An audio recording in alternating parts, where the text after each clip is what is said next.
لوہا بارک ہیں، انہوں نے کہا جی میری مجون کو تو مفتی کبھی صاحب نے بھی استعمال کیا، آپ ان سے رزلٹ پوچھ سکتے ہیں۔ مجھے تو خاص محسوس نہیں ہوا، لیکن لوگوں کا سنا ہے کہ ان لوگوں کو فائدہ ہو رہا ہے۔ کمپیریزن کر دیں، اگر آپ نے عبدالستار ایدھی صاحب کی شخصیت اور ذاکر نائک صاحب کی شخصیت کے درمیان موازنہ کرنا ہو تو کیا سمجھتے ہیں جناب اس معاشرے کے لیے، عوام کے لیے کس نے بہتری زیادہ کی؟ موازنہ کرنا میرا کام نہیں ہے۔ حقوق العباد کے حوالے سے ہمارے عبدالستار ایدھی صاحب کا کردار بڑا قابل فخر تھا، قابل قدر تھا۔ ڈاکٹر ذاکر نائک کے میں بارے میں کہہ رہا ہوں کہ قابل احترام ہے، قابل قدر ہے۔ اگر تو سمجھتے ہیں ڈاکٹر ذاکر نائک صاحب کے پاکستان میں آئے ہیں، ان کا احترام ہوا ہے، اور اس کے بعد جب جائیں گے احترام ہوگا، یہ ان کی بھول ہے۔ ایک محفل ہو جس میں بیان ہو قبلہ مفتی عبدالقوی صاحب کا، اور اس کی صدارت کریں یا بطور مہمان خصوصی موجود ہوں حضرت ڈاکٹر ذاکر نائک، ان کی 3 باتیں کی نا تو قوم میرے ساتھ کھڑی ہوگی، ڈاکٹر ذاکر نائک کے ساتھ نہیں ہوگی، معذرت کے ساتھ۔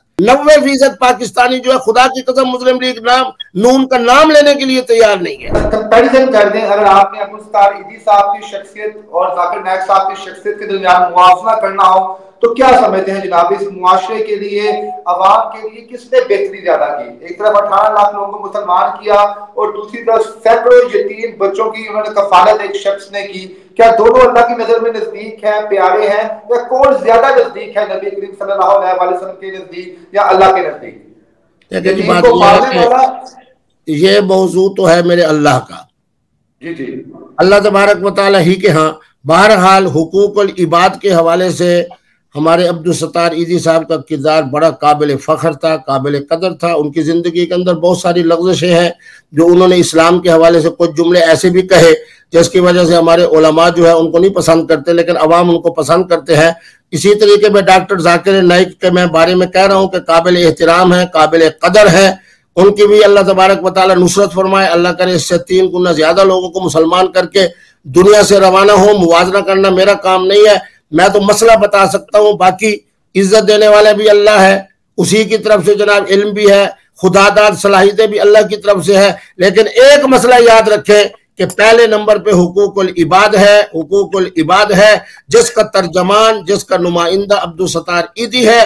آج مفتی عبدالقوی کو بھی اللہ نے عزت دیا، تو میرے نزدیک بھی موضوع جو ہے یہی حقوق العباد والا ہے، حقوق العباد والا ہے۔ حقوق اللہ کے مسائل ہوں، باقی علم کلام کے مسائل ہوں، اور تقابل ادیان کے مسائل ہوں، یہ دوسرے نمبر پہ ہے۔ پہلے نمبر پہ دنیا کے اندر بہترین زندگی گزار کے قبر و آخرت کے حوالے سے بہترین اللہ کا جناب وہ ہوگا، قرآن و سنت کی روشنی میں وہی ہوگا جو حقوق العباد کی خدمت کر کے، حفاظت کر کے، حقوق ادا کر کے دنیا سے جائے گا۔ اچھا سر، ایک سوال اور بھی ہے۔ ذاکر صاحب جب پاکستان آئے تو انہوں نے کہا میرا وزن 600 کلو گرام تھا، تو میں نے سمجھا کہ شاید میں بہت بڑی سیلیبریٹی ہوں، مجھے ان لوگوں نے اس طرح استقبال کیا، مجھے انہوں نے کوئی چیز مفت نہیں دی، مجھے باقاعدہ انہوں نے مجھ سے پیسے لیے، اور اس کے بعد ہم نے دیکھا کہ ان کی زبان پہ غصہ آیا ہر تقریر کے اندر۔ پہلے یہ بتائیں کہ کیا پاکستانی گورنمنٹ نے ٹھیک کیا، پیسے لینے چاہیے تھے؟ اسلام کیا کہتا ہے، یا کسی شخصیت کو آپ معاف کر دو، کیا کرو؟ دیکھیں، اگر تو سمجھتے ہیں ڈاکٹر ذاکر نائک صاحب کے پاکستان میں آئے ہیں، ان کا احترام ہوا ہے، اور اس کے بعد جب جائیں گے احترام ہوگا، یہ ان کی بھول ہے۔ ان سے زیادہ احترام مفتی عبدالقوی کا ہے۔ میں ان کو چیلنج دیتا ہوں اس حوالے سے کہ اگر پاکستان میں موجود ہے، میں 1 ہفتے کے اندر آ رہا ہوں، کراچی کے اندر، لاہور کے اندر، اسلام آباد کے اندر، چلو میں ملتان کی نہیں کہتا ہوں، تو میرا اپنا شہر ہے، ایک جناب 100 قدم 200 قدم 300 قدم ہاتھ میں ہاتھ ڈال کے مفتی عبدالقوی صاحب بھی چلتے ہیں، وہ علماء بھی چلتے ہیں جنہوں نے ڈاکٹر ذاکر نائک کو اہمیت دی۔ شہباز شریف صاحب بھی آ جائیں میرے ساتھ، چلیں دیکھیں کہ قوم کس کے ساتھ کھڑی ہے۔ قوم مفتی عبدالقوی کے ساتھ ہوگی۔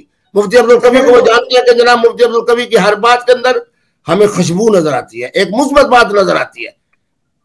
اچھا مفتی صاحب، اگر ایک چیلنج رکھا جائے، ویسے تو ماشاءاللہ آپ بھی دین کا کام کر رہے ہیں، ذاکر صاحب بھی کر رہے ہیں، جتنے بھی علماء جو دل سے کر رہے ہیں، ہماری دعا کرتے ہیں، اگر ایک طرف آپ کا ہم ایونٹ آرگنائز کروائیں اور ایک طرف ذاکر نائک صاحب کا ایونٹ ہو، تو کیا سمجھتے ہیں کہ جناب آپ کے زائرین، آپ کے چاہنے والے زیادہ اور کثیر تعداد میں آ کے آپ کی گفتگو سنیں گے؟ نہیں، آپ یوں کہو کہ ایک محفل ہو جس میں بیان ہو قبلہ مفتی عبدالقوی صاحب کا، اور اس کی صدارت کریں یا بطور مہمان خصوصی موجود ہوں حضرت ڈاکٹر ذاکر نائک۔ میں نے انشاءاللہ 3 منٹ کے اندر جب ان کے مرشد، ان کے استاد، ان کے جناب کہنا چاہیے مسلح، ان کی 3 باتیں کی نا تو قوم میرے ساتھ کھڑی ہوگی، ڈاکٹر ذاکر نائک کے ساتھ نہیں ہوگی، معذرت کے ساتھ۔ پھر یہ ہو کہ تقریر کریں ڈاکٹر ذاکر نائک، اس کے اندر مہمان خصوصی ہو قبلہ مفتی عبدالقوی صاحب، جس وقت ڈاکٹر صاحب کا بیان ختم ہو جائے اس کے بعد دیکھتے ہیں کہ قوم ان کے ساتھ کھڑی ہوتی ہے جو حال میں موجود ہوں گے یا میرے ساتھ کھڑے ہوتے ہیں۔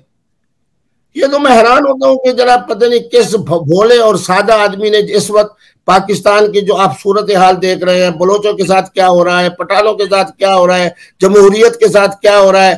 ہمارے محترم شہباز شریف کو اللہ نے بڑی صلاحیتیں دی ہے، میں تو ان کے ساتھ پنجاب کے اندر اتحاد بین المسلمین میں رہا ہوں، میں تو ان کو بڑا قدردان تھا، لیکن آج اس طرح ڈاکٹر ذاکر نائک اپنی اہمیت کھو چکے ہیں، حضرت محترم شہباز شریف صاحب بھی اپنی اہمیت کھو چکے ہیں۔ ہر طرف سے ان کے لیے کیا، میں نہیں کہتا، لانتیں پڑ رہی ہے۔ میں جس ملک کے اندر بیٹھا ہوں 90% پاکستانی جو ہے خدا کی قسم مسلم لیگ نون کا نام لینے کے لیے تیار نہیں ہے۔ تو مانا یہ ہے کہ ان باتوں کو آپ چھوڑیں۔ میں مفتی صاحب 2-3 سوال تھوڑے پرسنل بھی آپ کی لائف کے متعلق بھی، آپ سوشل میڈیا میں ہی رہتے ہیں سر۔ سب سے پہلے آپ کی ایک ویڈیو بڑی وائرل ہوئی جس میں ملتان کے حکیم لوہا بار ایک ہیں، انہوں نے کہا جی میری مجون کو تو مفتی کبھی صاحب نے بھی استعمال کیا، آپ ان سے رزلٹ پوچھ سکتے ہیں۔ تو پہلے بتائیں کہ اس مجون کو آپ کو استعمال کرنے کی ضرورت کیوں پڑی؟ کیونکہ ماشاءاللہ جس طرح آپ بتاتے ہیں کہ آپ کا کھانا پینا دیسی ہے، آپ بچپن سے اچھی خوراک کھاتے ہیں، وہ مجون دینے کے لیے آپ کیوں گئے لوہا بار کے پاس، اور اس مجون کھانے کے بعد کیا نتائج آپ کو ملے؟ مجون کا مقصد کیا تھا کھانا؟ میرے بیٹے بات لمبی ہو جائے گی۔ وہ شوج آباد کے جو پٹھان ہیں، کیونکہ پٹھانوں کی میں عزت کرتا ہوں، وہ میری بہت زیادہ عزت کرتے ہیں، وہ بنو بھی پلو کے حوالے سے ان بیچاروں کا سیل کر دیا گیا، پرچے کا آرڈر ہو گیا، مفتی عبدالقوی گئے، وہ سیل ہونے کے بعد وہی جناب ان کی دکان بھی کھل گئی، پرچے کی بھی ایسی تازی، وہی جناب ان کی ہماری ملاقات ہوئی۔ پھر چونکہ میرا جو ننیحال ہے وہ مرل حضرات ہے، ان کا ساتھ میں وہ موضع سکندرآباد ہے، وہاں کی ہمسائیگی کی وجہ سے بہرحال یہ خاندان جو ہے ایک سمجھو اپنا موروثی طور پر حکمت کا خاندان ہے۔ میں یہ بات بغیر حلف کے کہتا ہوں، جو کہ لوگ سمجھتے ہیں کہ مفتی صاحب غلط بیانی نہیں کرتے، وہی مجون میں نے کہی جو انہوں نے اپنے ہاتھ سے مجھے انتہائی مختصر انداز میں جو کھلائی تھی۔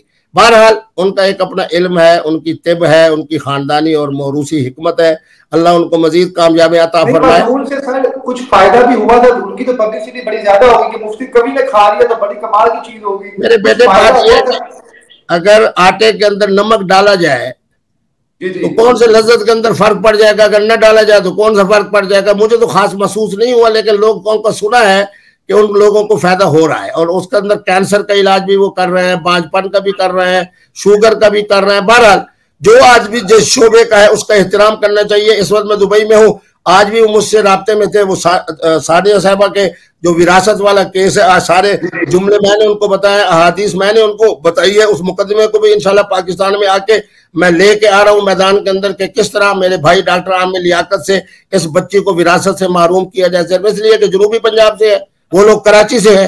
آج آپ کے پروگرام کے حوالے سے کہہ رہا ہوں، جس دن مفتی عبدالقوی آ رہا ہے میں خود جناب آ کے ثابت کروں گا فقہ، حدیث اور قرآن کی روشنی میں کہ دانیہ وارث ہے، دانیہ وارث ہے، دانیہ وارث ہے۔